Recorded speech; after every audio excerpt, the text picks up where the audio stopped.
Nursing হোমের চরম গাফিলতি, জীবিত শিশু কন্যাকে মৃত বলে প্যাকিং করে বাড়ি পাঠিয়ে দিল। 5 ঘন্টা পরে শিশু কন্যা নড়ে চড়ে উঠতেই চক্ষু চড়ক গাছ, সরকারি হাসপাতালে ভর্তি।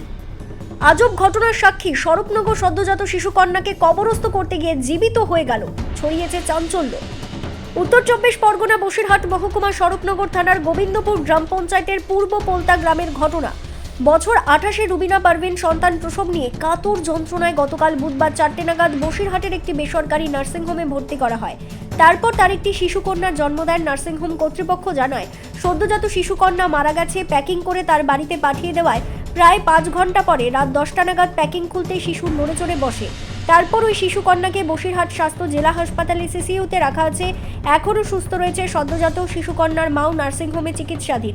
এই নিয়ে রীতিমতো চাঞ্চল্য ছড়িয়েছে স্বরূপনগরে। ইতিমধ্যে শিশুকন্যার পরিবারের লোক স্বরূপনগর থানায় নার্সিংহোম কর্তৃপক্ষের বিরুদ্ধে লিখিত অভিযোগ দায়ের করেছে। তদন্ত শুরু করেছে পুলিশ। শিশুকন্যার পরিবারের ওই নার্সিং কর্তৃপক্ষের বিরুদ্ধে এই ধরনের ঘটনার তদন্ত করে কঠিন শাস্তির দাবি জানিয়েছেন। অ্যাকচুয়ালি গতকাল রুবিনা পারভিন যখন গর্ভবতী অবস্থায় অসুস্থ হয়ে পড়ে, আমরা 4:30টার সময় বসিরহাট মুনলাইট হসপিটাল নার্সিংহোমে ভর্তি করাই। ভর্তি করানোর পর ডাক্তার বিকাশ মণ্ডল 5টার সময় রুবিনা পারভিনকে সিজার করে এবং একটি কন্যা সন্তান জন্ম হয়।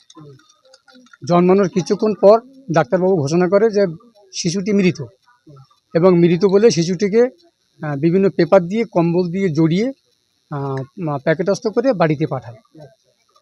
বাড়িতে পাঠানোর পর আমাদের মুসলিম শরিয়ত মতে কবরস্থ করার আগে আমাদের গোসলের ব্যবস্থা করতে হয়।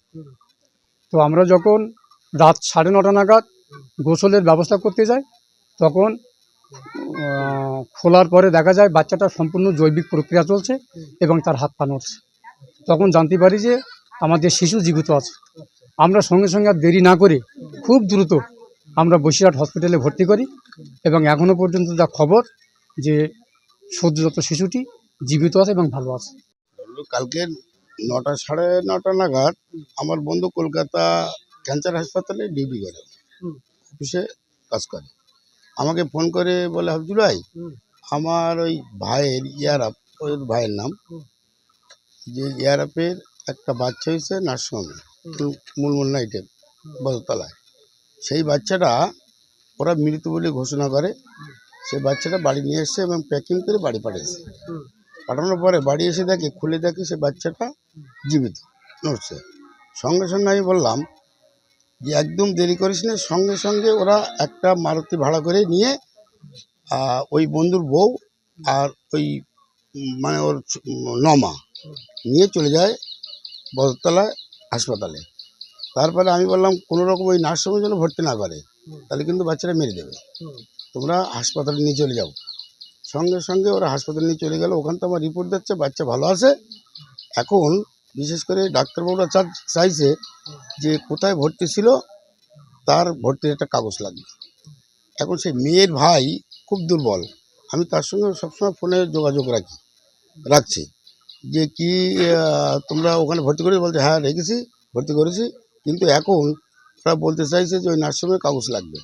আমরা তুমি যাও, যদি করে কথা না শোনে তাহলে আমি অন্য ব্যবস্থা নিচ্ছি, আমি থানা প্রশাসন দিয়ে আমি ওখানে ওই কাগজ নেব।